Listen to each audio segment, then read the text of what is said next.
After watching this show, I feel bad for dissing on the Book of Boba Fett TV show as hard as I did when that show ended. It's nothing compared to this shit. It's showtime.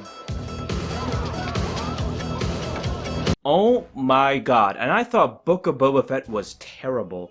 This takes the fucking cake. What a complete shit show. At least with Book of Boba Fett, you can say there were a few good episodes here and there. Good if not great episodes. But Kenobi does not have a single good episode here. None. Go read the Kenobi Legends novel, then you will find out the real story with Obi-Wan after episode 3.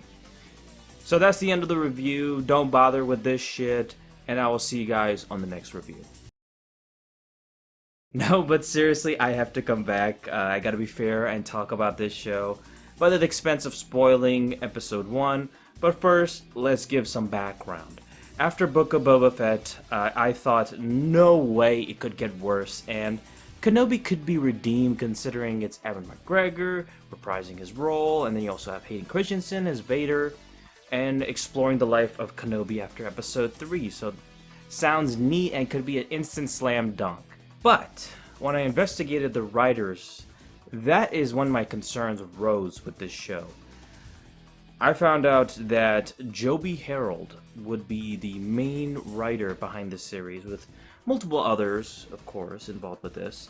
But if you do not know Joby's past works, that include Army of the Dead, Zack Snyder's recent film, which heard mixed to bad things, and the complete fuckery that is King Arthur: Legend of the Sword, combined with Guy Ritchie's frantic style, it was just a recipe for fucking disaster. Oh, and by the way, he's going to be doing the upcoming Transformers films, Rise of the Beasts films, and it's going to be a trilogy, or could be a trilogy, which is inspired by my childhood, which is Beast Wars, the cartoons I grew up and loved. So he's going to fuck that up too. So I'm skipping that garbage altogether. So do you think, after everything I've said about Joby Harold, that the consistent writing issue trends are going to rise here too? Fuck yeah, it will! To give you an idea of what I mean, I have to spoil episode 1. If you want to skip these spoilers, skip to here, but I promise I'll be brief. I would love to spoil episode 2 as well, because I think it's even worse, and possibly the worst episode of the bunch, but let's get into it. So we start with the destruction of Order 66, briefly. Okay, interesting. Then goes 10 years after episode 3. Okay, I mean, I thought this would be immediate and would be set, would have been more interesting, set right after episode 3 and stuff. But on Tatooine, we have Obi-Wan doing the same thing over and over again for 10 years, practically not doing shit. Not practicing the Force, not honing his skills, nothing. Okay, fine, why not? But on Tatooine, we have the Inquisitors from the Rebels TV show, with the introduction of one of the most annoying characters in the show. It's the third sister, Reva, played by Moses Ingram. And she has an obsession to find Obi-Wan and threatens to kill Owen Lars and his family. But she believes his lie to protect Obi-Wan at that time. Obi-Wan essentially been doing the same monotonous routine for 10 years, like I mentioned. I guess forgotten the Force or something? And I guess haunted by memories of his past for 10 years now. That's crazy. Great start, yeah. Then we go to Alderaan and we focus on... this is the dumbest fucking choice ever. Young Leia, the adopted daughter of Bail Organa, played by Jimmy Smits. Jimmy Smits, nice choice. Okay, great.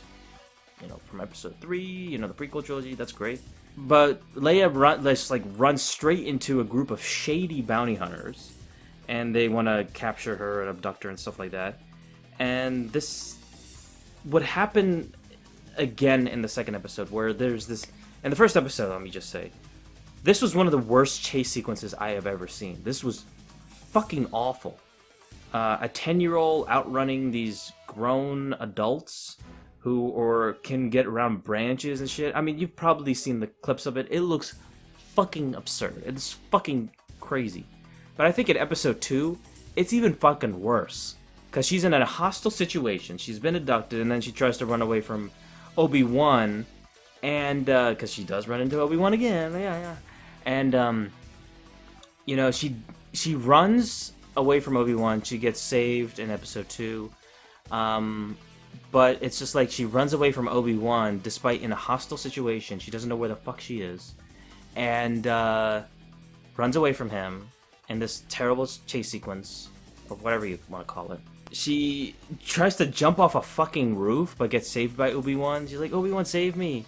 And in the end, she's like, oh, this was just a joke. I just wanted to do this for fun.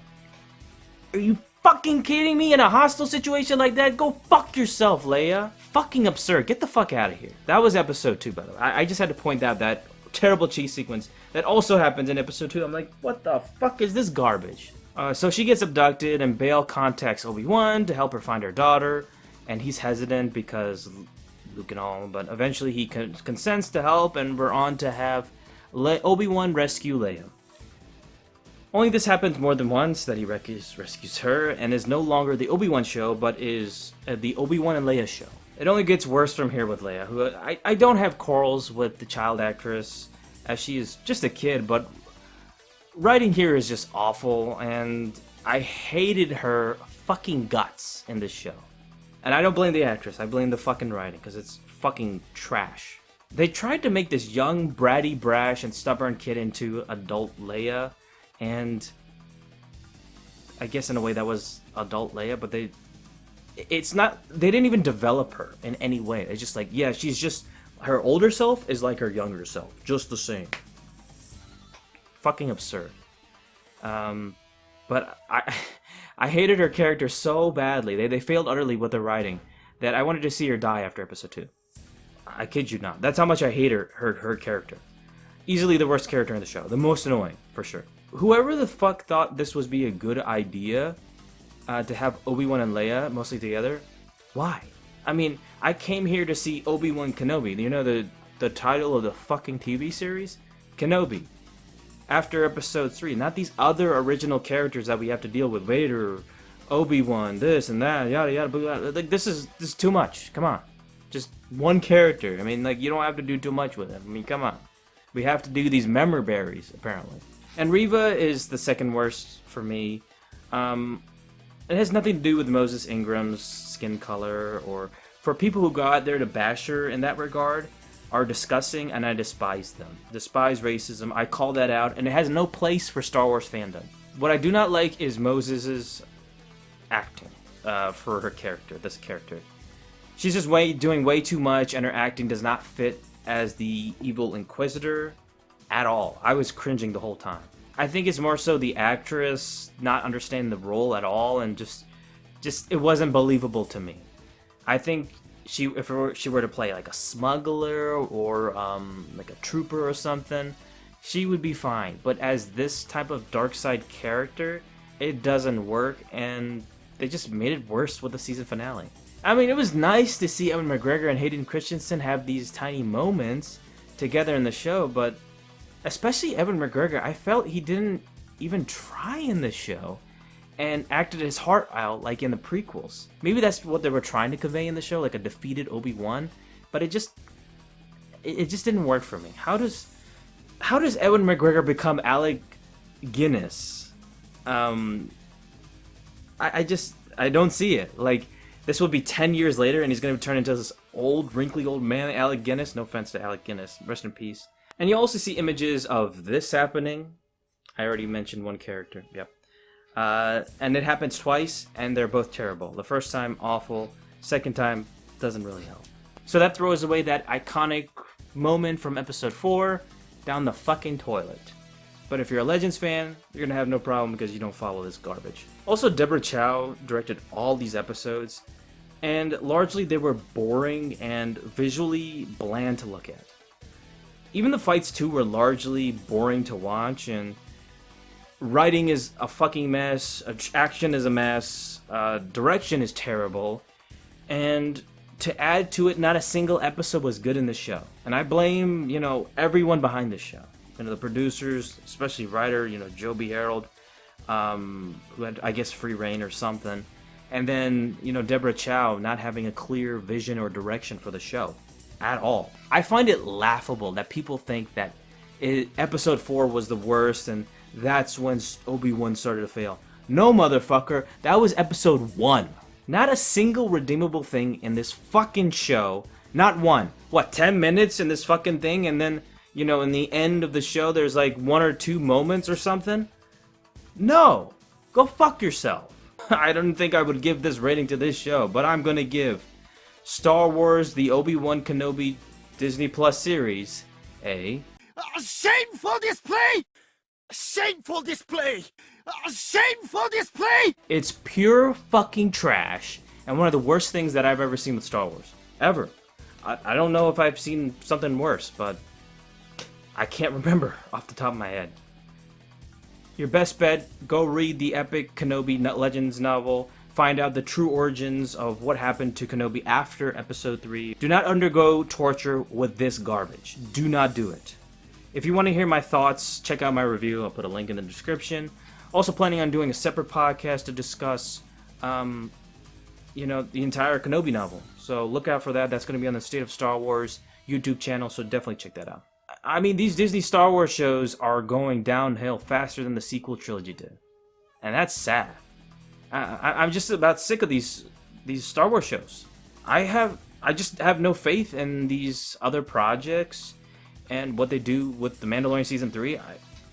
I have no idea. Who knows what they'll do with Mandalorian Season 3. I might watch it, but after that, I'm done. I'm not looking forward to Acolyte or anything else. I'm fucking done. I'm walking away, man. Fuck this shit.